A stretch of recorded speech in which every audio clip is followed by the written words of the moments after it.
Oh, you're watching Kel67 Gaming, and December's been and gone, Yeah, which means it's time for another month in games.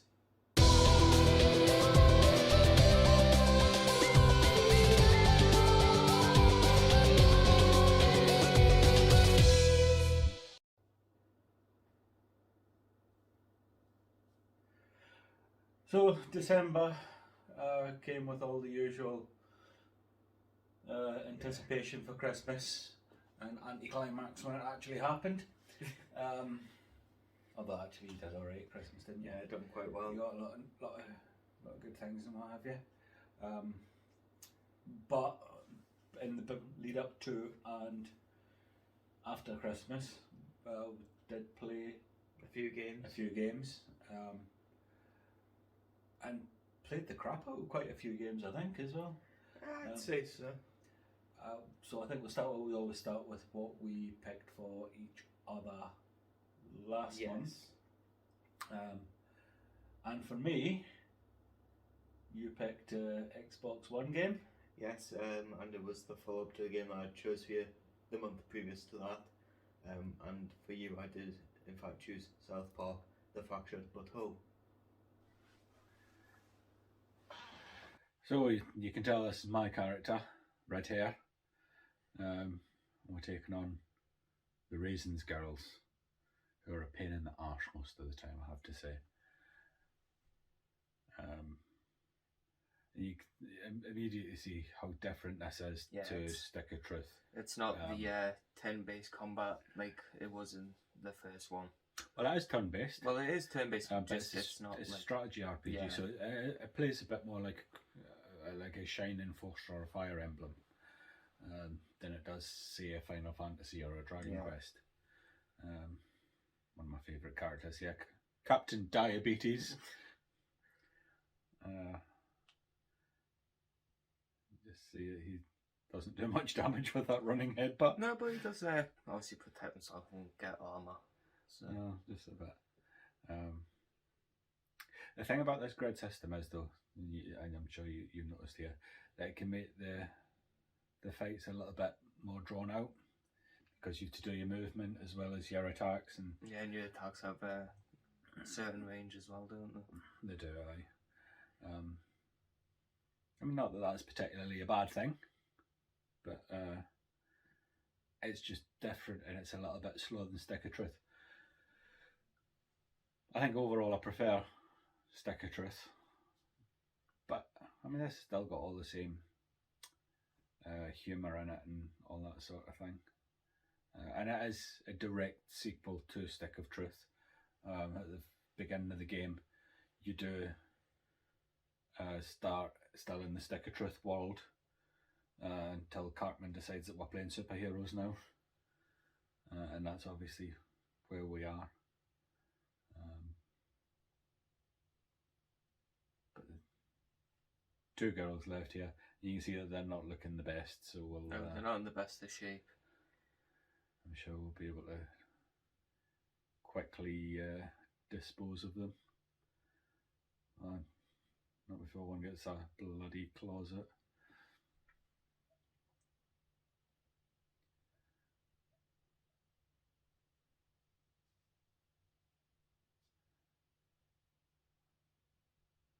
Now, I know it's difficult to tell what everyone's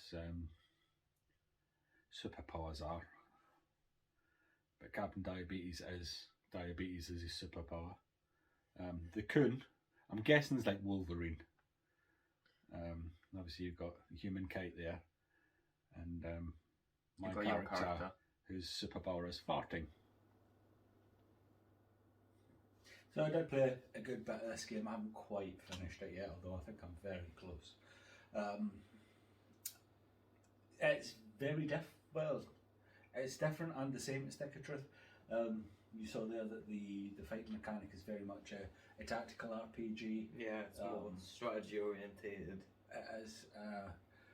So overall, I think I do actually prefer Stick of Truth. I think it was a better game, but this one's kept me entertained, and I have quite enjoyed going through it. Like I said there over the gameplay, it does follows straight on from Stick of Truth. Yeah. So there's no gap at all between the two games. It's like one follows directly on from the other one. The only thing that kind of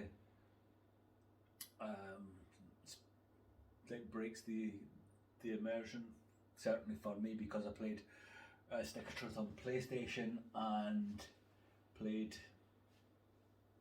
this one on Xbox. Obviously my character didn't carry over, so it was a completely different character going into this, and I didn't have like my same weapons from the end of Stick of Truth. But I guess it is what it is. I don't know if I mean, obviously there'll be people who's played both on PlayStation and both on Xbox, and you can let me know if that makes a difference. But that was for me something that was a bit. Well, but obviously that is the beginning of the game. But how was the rest that you've played? That was pretty good. I mean, it's South Park. If you like South Park, you kind of like the silly humour and all the rest of that. I don't think that the writing's quite as snappy on this one. Or maybe it's just because you've seen it before now. It's not.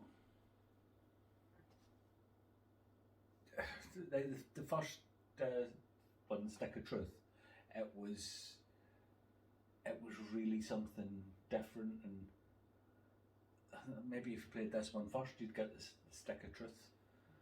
Like atmosphere. You'd feel that, but you don't. That doesn't mean it's a bad game. It's just a different game. But overall, I think storyline not quite as good. The actual gameplay itself not quite as good, but it's still well worth playing. If you want to play it, give it a go. So are you gonna finish it off? No, I'm sure I'll finish it. Well, there you go. So that was what I played. What did I ask you to play? It was You asked game me. on the Wii U, wasn't it? It was a Wii U game. It was Lego Jurassic World. Yes.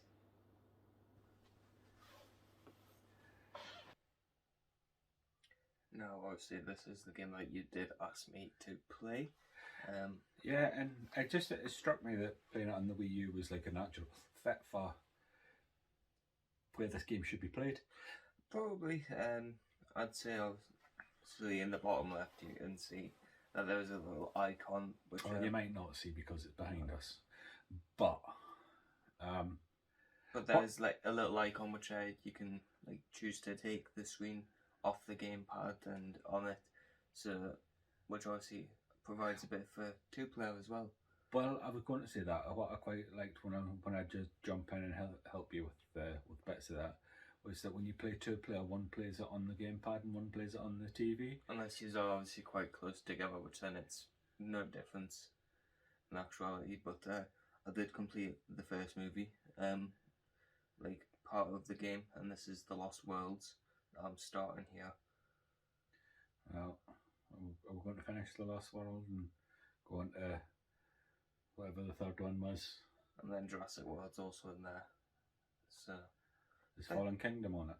I don't believe so. I believe the game came out before that. Probably did, aye. So I think there's with your new Pro controller that you got for Christmas, even though the button's in the wrong place, we can maybe play a bit more co-op on this. Yeah. Because I did quite like the Lego games. Yeah, quite a bit of fun. So this is, do you say this is the start of Lost World, isn't it? So Yes. You're fixing all the equipment ready to go out. Yeah.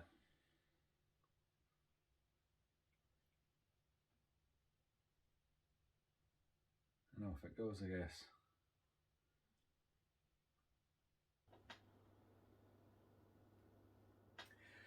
So how did you find it then? Well, I found it quite enjoyable. The fact that it's obviously a little game means that it's kind of got a bit more of a childish humour at times, because obviously the game's targeted to a younger audience. However, obviously still has the Jurassic Park, which was what I played the first one, and it still kind of like carries it. Obviously, it's got characters in that, and it does. I believe personally, I can't remember if it's correct, but it has the lines from the movie in it. Probably does, aye. And that's why it sounds so weird in it at times, because it's took straight from the movie and then just put onto the game for the characters. But overall, it's been quite an enjoyable experience, and I believe towards obviously the end of Jurassic Park, you did join in for a Aye. bit. Of course I did. Because I mean, they're good to play on their own, these games, but they're good to play in co-op too. Yeah, So I had a little bit jump in when you were playing. and I think obviously we touched on it, but the Wii U is probably one of the best places to play Lego games, mainly because of obviously when you play multiplayer aspect. Well, I think kind of the Wii U, because of that gamepad, it's built for multiplayer games. Yeah, and I'd kind of obviously would have to agree because it means that when you're doing these like split screen, it makes it better because then you're not having half a screen and everything's cramped in together. It's like you've got a screen each to play on. Aye, so you can go off and do your own thing. Yeah, so it kind of makes it in a way a better experience for multiplayer, and it's still a really good experience for single player. I've quite enjoyed it, and I'm going to continue and hopefully complete it. Well, I hope so. And I'll jump in every now and again as well. I'm trying to think. What else has been played a good amount in December? You know, I like my RPGs. Quite a lot as well. I certainly do. I tried a different one, but one that I heard was pretty good. It is by Obsidian, who obviously do brilliant RPGs. And I had a go at Alpha Protocol. I thought I'd give this game a go because I'd heard that it was pretty good. And it is made by Obsidian. It's an RPG, but you can see the gameplay here. Well, you can't at the minute because I'm playing it like Fight Night, but it's actually a little bit Gears of War. I guess Not so much a cover-based shooter, but it's like a third-person shooter. Third-person shooter, and I believe the buttons are quite similar as well to Gears of War, obviously being on the same console. I don't know, I can't remember the last time I even tried to play Gears of War. Well, I think there is some difference in buttons, but I think if you See here, you the same got to hack the keypad by getting the things in the right order. Luckily my eyes kind of work, so I can do that and open the doors. Now this mission, I've got to locate somebody who's being held hostage, who has some information on me, so I have to try and keep them on your good side. Well, what you'll find is that I'll get a choice whether I want to save them because they're an ally, or take them out because they're a liability. But we'll just take out the bad guys there.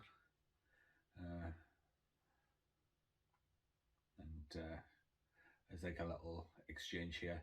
You see there, I've got the option to free or to kill them. Or leave them. Well, lie or leave them, just but if you leave him, he'll give you up, I would have thought. Probably. But this way I can keep him on side and he can provide me with weapons.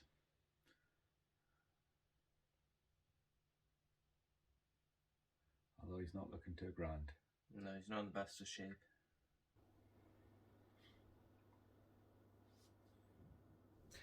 So as far as RPGs go, this one is fairly unique, in so much as it's modern day, real world, and the battle mechanic is third person shooter, but it's also got elements of close combat. It has, but I suppose there's a little bit of Yakuza about it, maybe. Probably in a sense. Which is not surprising because this also is.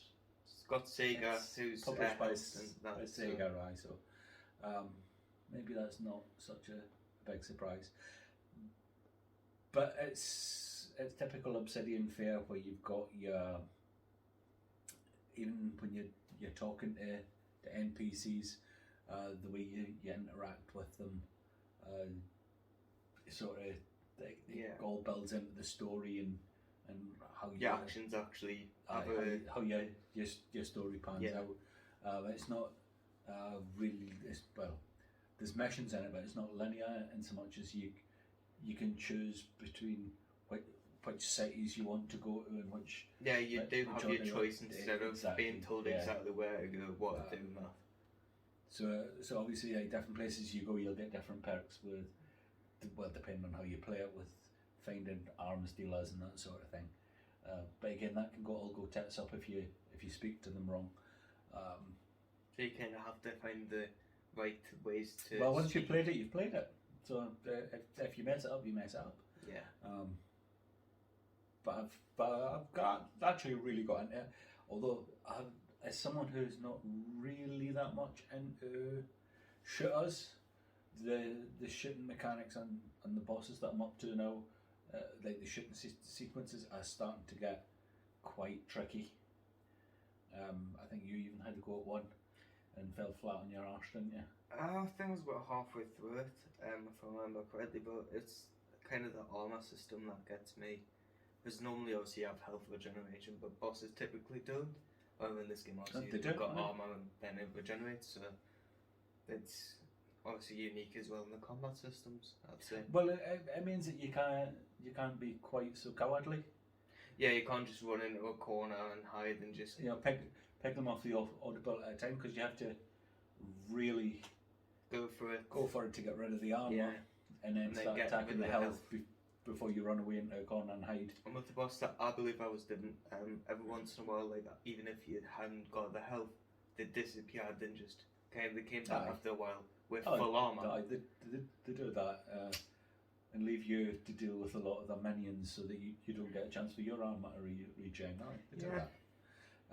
I guess that's part of the challenge. So that is quite challenging, but it's quite a good game. Very unique. If anyone's got it in their collection and hasn't played it, it's definitely worth a try. You might love it, might hate it, but well, I thought it was. As someone who doesn't really play shooters, I got quite into it. Well, I guess that just stands to show how good of a game it actually is. Yeah. If it can get someone who also doesn't really like shooters to quite play and quite enjoy it. So, but obviously, I typically play quite recent games, and this one is no different. This one went recently on Game Pass, and it was downloadable only on Series X and S. I played Serious Sam 4.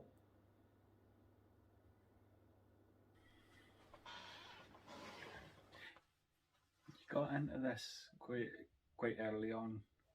Yeah. When it dropped on Game Pass. Yeah, it dropped on Game Pass and is download only on the Series X and S. However, is available for cloud play on Xbox One. Is there no physical copy of this? I potentially, but I think it might be one of those current, like, quite not often, but like rarely show up where you can only play on the next generation consoles. Aye. I mean, I'm going to guess that it's to do with the amount of enemies that you can get on screen now. Probably the amount of enemies, just probably also the fact that it is obviously quite a large amount of world in each level. I'd say probably roughly I was spending about half an hour on each level, depending on how long they were. So, and obviously you can't go 30 minutes with just running about. You do have to have a lot of enemies to cover that, don't you? So, and there is a bit of that, aye. So this is some kind of mass battle. This must be near the end then. This is the final mission. However, this is the part just before the final boss of the game, and it's. You would think it would be you have to take on everyone, but because there's that many coming in, it's more of a survival, in a sense. Because obviously, with there being so many, you do have to survive it. But so you should just be hiding in a corner somewhere then. Yeah, but that's just no fun, though, is it? But yeah, you do have to survive until eventually you will get in a cutscene, which then brings you to the final boss of the game. There's a lot of bullets flying about. It's almost like a shmup. Well, depends really, because there was quite a lot of. So obviously you've never played Serious Sam 1, 2 and 3. No, I haven't. That, I'm guessing, didn't give you any barrier to entry of this game then? No. Because it is just shoot everything. There's not... Shoot everything in your There path. is a stupid story to it, isn't there? A really stupid story. However, it's an absolutely amazing game, I'd say. You liked it? I thoroughly enjoyed my time playing through it. I think for a while it was one of the games where it was the only one that I would play. So, when I watched you play it, it seemed to me that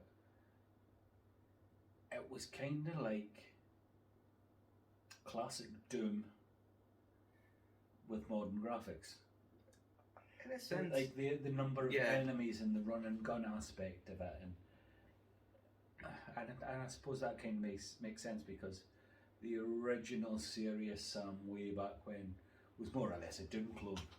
You'll not know this because you don't even know the series, do you? no, but I saw that it went on Game Pass and I thought, that was quite good. I'll try it, and I did enjoy it, so I continued, and I did in fact complete it. But I've also quite liked the settings of the levels because you don't stay in the same place all the time. You actually go between different places. So you start off in Rome, then you go to France, then you go to the Antarctic for some reason, and then Is there any story reason for this? Or Yeah, is it, there's- or is it just look what we can do? no, there's definitely a story reason. You have to get the Holy Grail in Rome. Realize that it's not actually there; it's in France. So you have to go to France to get the Holy Grail. Then you get betrayed. So So there was no reason to go to Rome in the first place. So there isn't really a story reason. well, to be go fair, north. you blow up the Vatican. So, Oh well, there you go then. but then you're on a plane, but midway through you jump off the plane and land in the Antarctic. Then you get a berth, and then you go to, I can't remember where, but it's like towards the end of the game. So it's obviously So based on a true story then. well, but it's an amazing game, and the settings were actually quite detailed, and I did actually quite like the level design in them. I'll be perfectly honest. Now, you've played through it now. Maybe we'll have to get you to go back and play the other Serious Sam games. Potentially, I'm sure you can get. I think there's one on original Xbox, and I think you can get the others on Steam. I think you can probably get all of them on Steam. Probably, aye. So So we'll maybe look out for them for you. Although I don't know if you would play them because obviously they're quite old games now and the graphics would be quite dated. well, I don't mind dated graphics. I mean, like I do play retro games every once in a while. I suppose you played the original Doom, and that's kind of a contemporary, isn't it? I've played the original Doom. I've played art style games as well. So it doesn't really bother me. I'll be honest. Well, speaking of updated visuals on an old style game, I did go back to a game that I used to absolutely love, which it's a PC game. Original one's quite old now, but they did do a remaster, and it is the original Age of Empires. So this is me playing through a bit of Age of Empires. You can see my guys there with the blue loincloths, just having a little bit wander about, see what's around, and you know that there's going to be something to hunt or destroy or build or something like that. Or even just gather for like resources and that. Or we'll just kill this one here. Yeah. Because he's got a different colour onto me.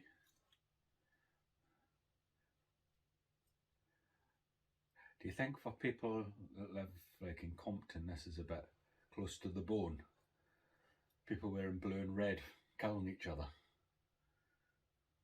Just a thought. Well, you can tell you're in the Stone Age though, so.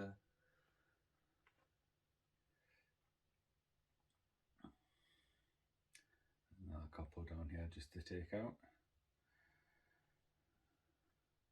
There's one drop there, just drop this one. There's a lot of these guys about, but they don't seem to have like a village or anything. Probably just out gathering materials or something. However, they don't seem to be in like a decently large group, I'll be honest. No, I'm just taking them out one by one. So I noticed that this one had gone on to Game Pass for PC. And PC only as well. Bye-bye. And I remembered how much I enjoyed playing the original way back when. I mean, we're going back early I think they 2000s. might have it physically. Well, of course course we do. Brilliant game, and I do really enjoy it. So, I mean, it's quite a good game though. So, well, it is. I'll tell you what I had forgot though. I forgot how bloody hard it was. I also forgot where everything was. There was a time when I knew where everything was. So even the fact that you got like the whole fog of war thing didn't bother me because I knew exactly where to look for everything. Completely forgot everything. It's been so many years since I last played it. But going through it again, it's good fun. You don't get so many RTSs anymore. Having said that, there is just a new Age of Empires 4. that'll be coming out day one on Game Pass as It's well. already out. Is it? So I might play that at some point. But it's been a long, long time since Age of Empires 3. Like a long, long time. So it just goes to show how much these games have kind of dipped in popularity. Because at one time, there was loads of RTSs. Not just your Age of Empires. You had Empire Earth, and you had Command and Conquer, and whatever else you had. There was a lot of that ones too. But yeah, played it, enjoyed it. Will continue to play it, I would imagine. Well, I don't know if I'll play it all the way through because actually I've spotted on, as well as 4, there's a few other games on Game Pass that I might want to have a go at, like RTS wise. So I really dip my toe into a few, and I've still got some to play.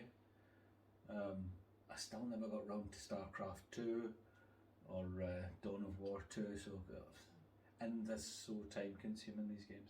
yeah, because they're so massive, and obviously they are in real time, as the genre does obviously point out.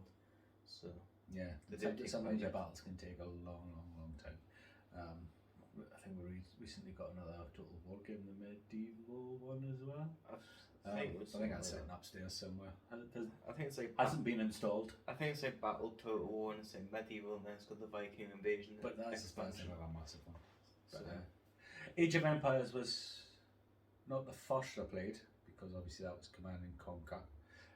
But it was the first historical one that I played, and I really got into it. So it's been great to go back to it with obviously the updated HD visuals and what have you. It's still sprite based, like they haven't tried to reinvent the wheel, just tidied up the graphics that was there anyway. yeah. So Which isn't always the worst thing, because it always keeps that charm though, doesn't it? oh, that's absolutely brilliant. It's because it feels like the old one, even though it looks like a new one. Well, So that's exactly what you want, isn't it? yeah. So what else have you played? Well, I've only played, I've played obviously a few more, but one that I have played quite a bit, and quite a recent game that we've also got. I got this one at Christmas, and I pretty much haven't stopped playing it since installing it. I played Resident Evil Village.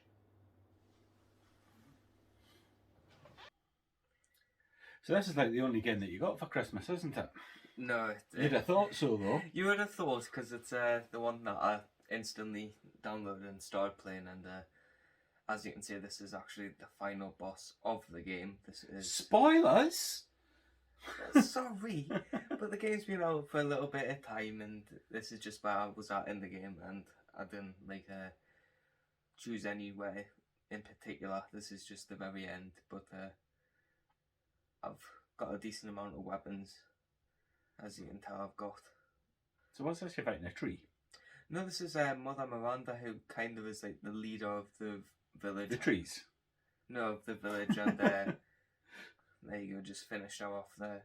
And it's a multi-stage fight as well. I think 3 or 4 different stages or something like that. So, but it's decently easy when you've got the right weapons and enough ammo. So, See, Resident Evil was never an easy game. I don't know if I like that idea. well, it's not the easiest, obviously. It depends on your difficulty as well, though. So. So it would appear that you've brought the sunshine back. Well, in a sense, because throughout the game you go through daylight and night with rescued Rose after all this time. So wait, so that tree thing had to burn all the time? Yeah. And you were trying to blow it up with a rocket launcher? I didn't have a rocket launcher. Not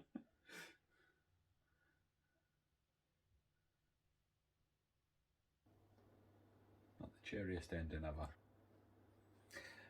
So this got installed straight away.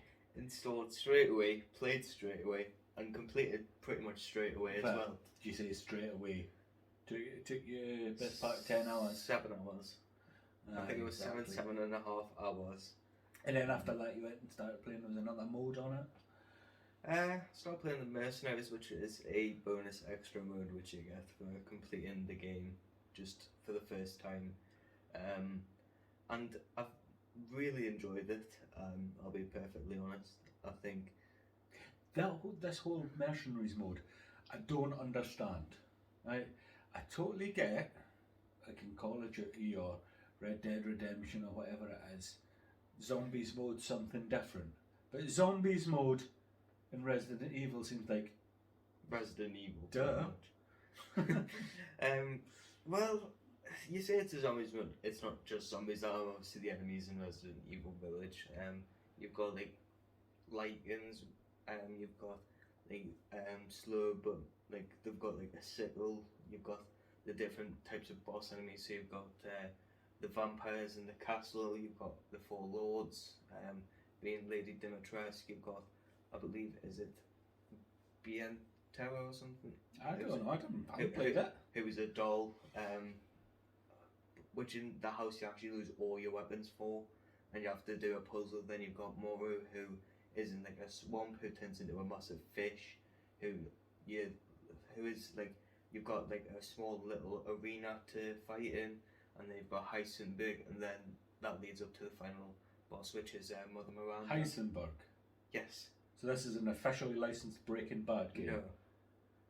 Has he got the goatee and the little pork pie hat? Does he cook meth? No, he does not. But he does control metal. He's one of them. And he does try and gain your trust, however you do reject it. And throughout the game, each time you beat a lord, you get a little flask which contains, for some reason, a part of the kid that you've been searching for this entire time. Which... that were going to go well when you found. However, eventually, the kid somehow, which is the way at the very end, is now back in one piece, alive. And at the very end, you have a little cutscene after the. So what's the logic behind that? Is it just cause video games? No, It is. How did that happen? Well, cause video games. Well, how do you explain Ethan Winters having his heart ripped out, devoured, and then he gets back up and still walks and shoots things? Cause video games. Well, there you go. Pretty much, he can't die.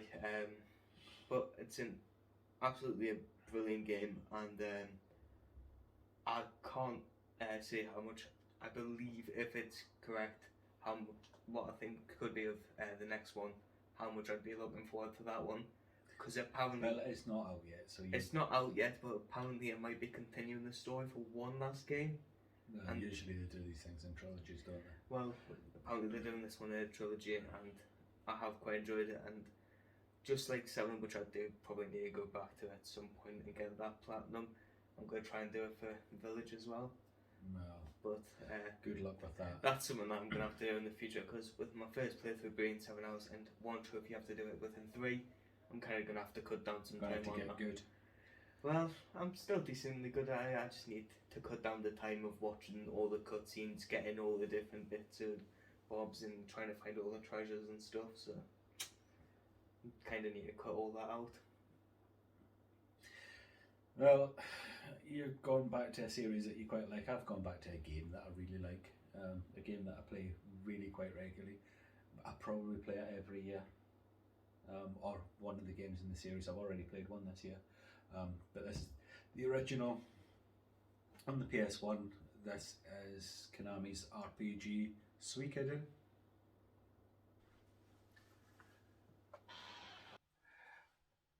I quite often go back and play this game, and it's taken me a little while this year to get around to it. But I've decided I'm going to do a full 108 Star of Destiny run. So it's taken me a little while to get through.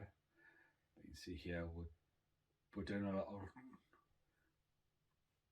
trip, basically to level up Stallion. You'll see here when we do the level ups that Stallion's really underpowered. So level 20 compared to level 30, all the rest of. So we're on a little trip just to level him up. The great thing about Suikoden is the leveling up system. They will catch up within 20 or 30 fights. They'll catch up with the rest of your party. Which isn't the worst. No, and bear in mind that there's 108 Stars of Destiny. That's like your characters that you can choose to put in your party. You're never going to use them all because leveling up weapons costs so much in-game cash, and you'd be grinding for days to get them all maxed up. I'm sure there'll be some people. But you got like a core of like maybe somewhere between 6 to 12 characters that you use a lot. So there's although I'm leveling up Stallion here, I'm leveling him up because I don't actually use him that much. It's obviously falling a bit behind in the levels. But he's got this great attack, see here, with Kirkus. Which attacks all the enemies. Everyone. I also use Kai a lot because he attacks everyone with the hero.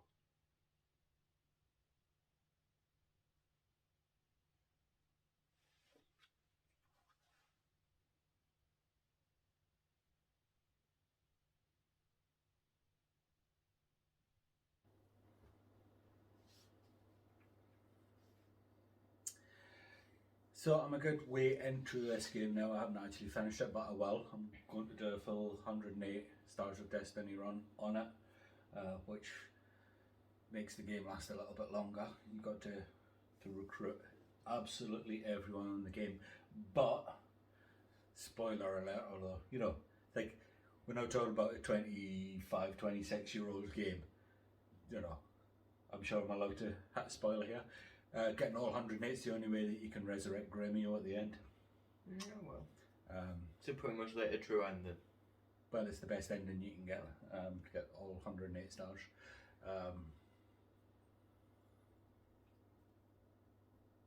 But I play this game, like I say, quite often. I don't know what it is about this game that I just absolutely love it. The second one's pretty good too. And I played Tear Christ on the DS earlier this year. Really liked that one as well. I haven't really put much time into 3, 4 and 5. I may have to do that at some point. Yeah. But at some point in the future. Because they are massive games, obviously, well, yeah. RPGs. So. Yeah. And the whole Suikoden thing about getting all the stars and what have you, you can't do it on a first playthrough. I mean, these are games that you have to take time and play through it. It's really like your third and fourth playthroughs where you really get to know what you're doing with it. But God knows how many playthroughs of this game I've had. Yeah, well. But absolutely loved it to bits. But that's everything that we played this month. Yes. Or last month, I should say. Well. Overall, I'd say a decent month. I think we've done all right.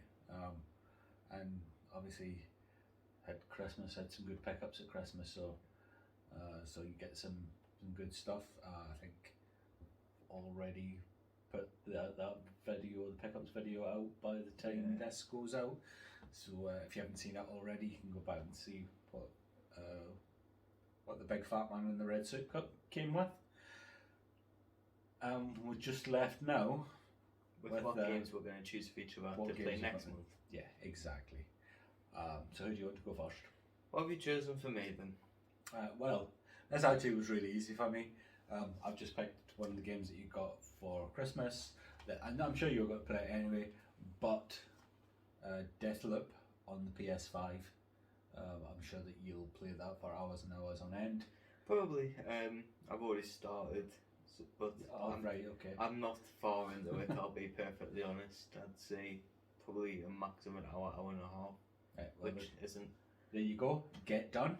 Well, should and for you, I've chosen, obviously with you choosing me a game, quite recent console. However, I know that you quite like more retro consoles and games, but for 360 I've chosen Eternal Sonata for you. Oh, controversial there. You're calling the 360 retro. Well, it technically is now. I suppose it is. It's like almost a 20-year-old console now, isn't it? Something like that. Is it Yeah. 2006 Something like that. that it came out? It's about 2 generations of consoles ago. So. Oh, that's, yeah. And this is very again, we'll get into the whole argument of what is retro, but back in the late 90s, the Super Nintendo was retro, even though it was like probably only 6 or 7 years old at that time. So, And the Xbox is definitely older than what It the is. SNES was at that time. I think the whole thing about retro is not about so much the age of the console, but the style of the games. And stylistically, there was a bigger jump from Super Nintendo to PlayStation than there was from even PlayStation to now. I guess the whole thing is how each game would compare, like how it looks, how it plays, how it runs. I think that's kind of more of a way to compare and see how it would scale on in a way of if it's retro or if it's not. In a way, I don't care if they're retro or not. If it's a good game, it's a good game, and that's all I care about. But that is it for this month. So if you haven't already, give us a like, a share and a subscribe and turn the notification bell so you can find out when we upload, and we will see you in the next video.